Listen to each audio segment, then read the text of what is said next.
Assalamualaikum warahmatullahi wabarakatuh. Salam sejahtera bagi kita semua.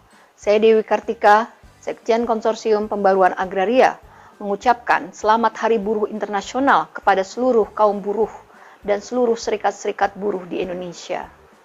Pada hari ini, Konsorsium Pembaruan Agraria bersama KPA wilayah dan anggota serikat-serikat tani di berbagai provinsi ikut memperingati Hari Buruh tahun 2020.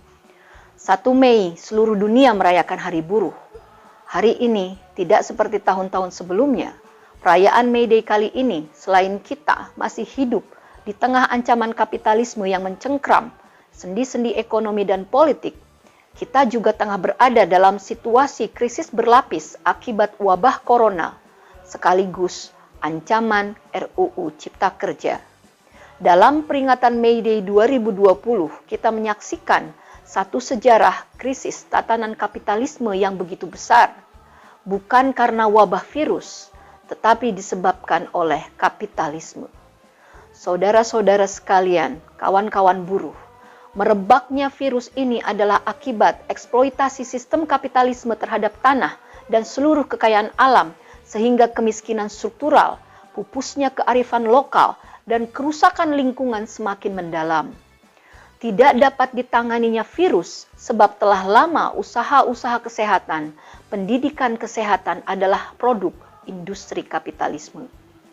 Kita juga bisa menyaksikan dengan terang hal-hal lain akibat wabah virus yang tengah berlangsung secara global dan nasional pada saat ini. Pertama, pandemi virus ini telah memperlihatkan bahwa organisasi negara, bahkan organisasi regional dan global seperti ASEAN, Uni Eropa, OKI yang pernah dibangun dengan melangit, ternyata hanya pepesan kosong belaka. Tidak ada solidaritas konkret di dalamnya, sehingga selama pandemi tidak ada langkah-langkah yang benar-benar global dan setara dalam mengatasi dampak wabah ini. Semua pada akhirnya kembali ke negara masing-masing dengan kapasitas dan kapabilitas yang berbeda-beda.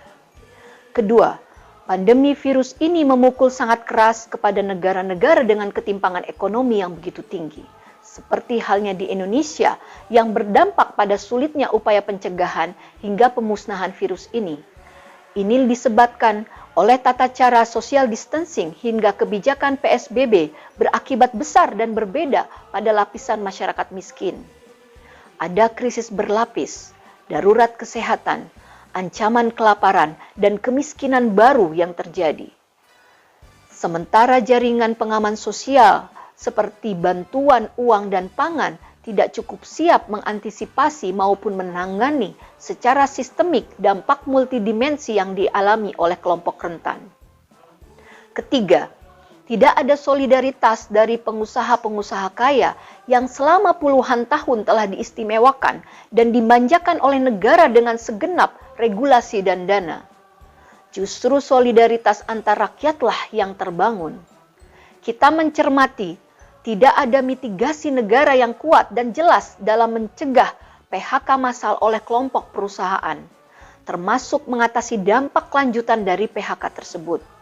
Perusahaan pun banyak yang memaksakan meneruskan pabriknya berproduksi untuk memenuhi kontrak bisnisnya.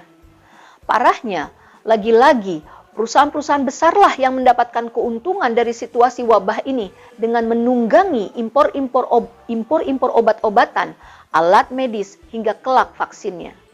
Negara belum betul-betul hadir mengatur ketat perusahaan di masa pandemi demi menyelamatkan rakyat. Keempat, justru ekonomi gotong royong antara petani dan buruh telah terbangun. Dalam 50 hari terakhir di masa pandemi ini, batu bata ekonomi gerakan petani bantu buruh, buruh bantu petani untuk memperkuat produksi, distribusi, dan konsumsi pangan antara keluarga petani dan keluarga buruh telah terbangun melalui gerakan solidaritas lumbung agraria. Petani dan buruh telah menunjukkan kesanggupannya, kemampuannya untuk memutus rantai panjang distribusi dan konsumsi ala kapitalisme di sektor pertanian dan industri pangan. Inilah modal sosial dan ekonomi kerakyatan yang kita cita-citakan bersama, di mana desa dan kota saling memperkuat. Kelima, ternyata desa dan kampung-kampunglah yang masih bertahan sebagai pusat produksi pangan dan lumbung pangan untuk menyelamatkan dirinya dan keluarganya, bahkan sanggup menyelamatkan bangsa. Lumbung komunitas, desa, dan serikat-serikat tani tidak hanya memiliki kesanggupan untuk memenuhi pangan keluarganya secara berdaulat, bahkan ikut mengalirkan sebagian lumbung pangan dan panennya ke kota-kota. Petani telah bergabung mengatasi krisis pandemi ini yang tengah dihadapi kawan-kawan buruh dan warga rentan di perkotaan lainnya. Keenam, akan tetapi desa-desa yang telah dirampas tanahnya menjadi perkebunan-perkebunan skala besar dan hutan tanaman industri (HTI) menjadi tempat yang rawan pangan dan makin miskin. Desa, pulau kecil, tanah adat, tanah pertanian yang terlanjur disawitkan, ditambang, atau disulap jadi tempat pariwisata premium demi imajinasi Bali baru mengalami kelesuan ekonomi yang tinggi, krisis budaya, dan krisis pangan akibat orientasi ekonomi pasar global. Sementara dunia global saat ini tak berarti apa-apa ketika virus supermikro ini menuntut banyak negara melakukan lockdown dan prioritas keselamatan domestik. Ketujuh, situasi konflik agraria, penangkapan petani, surat keputusan dan edaran dari pemerintah daerah dan perusahaan BUMN yang mengancam petani dan masyarakat adat selama masa pandemi, juga diperparah oleh pembahasan RUU Cipta Kerja yang terus dipaksakan oleh DPR RI dan pemerintah, menunjukkan bahwa kelompok investor, pemerintah, aparat di lapangan, dan elit politik bersama-sama tak berhenti menahan diri di masa pandemi ini. Justru situasi kontraproduktif, keresahan yang dirasakan oleh petani tak berhenti selama masa pandemi ini. Kami mencatat banyak kabar duka, seperti 2 petani di desa Pagar Batu, Sumatera Selatan tewas akibat konflik dan represi aparat di lapangan. 3 petani di desa Sopeng, Sulawesi Selatan dijerat kembali oleh Undang-Undang P3H. Kemudian beredarnya surat PTPN yang mengusir petani desa Uraso di Sulawesi Selatan. Seorang petani di desa Ongkau di Sulawesi Utara dituduh mencuri hasil panennya sendiri di tanah ex-HGU oleh aparat kepolisian. Ada juga tindakan tidak bertanggung jawab dari PT WKS Sinarmas Group terhadap petani Serikat Tani Tebo di Jambi. Terakhir, sangat disayangkan, SK Bupati Pangandaran yang juga melakukan diskriminasi dan pengusiran terhadap petani Serikat Petani Pasundan di Pangandaran yang juga kembali meresahkan masyarakat petani di banyak tempat yang sebenarnya sedang bahu-membahu mengatasi krisis pangan. Terlihat ada sebuah paradoks kebijakan. Negara meminta gotong royong kepada petani untuk tetap bekerja menyelamatkan pangan nasional. Tetapi diskriminasi hak, kriminalisasi, tindakan represif terhadap petani terus dijalankan di banyak tempat di wilayah-wilayah konflik agraria.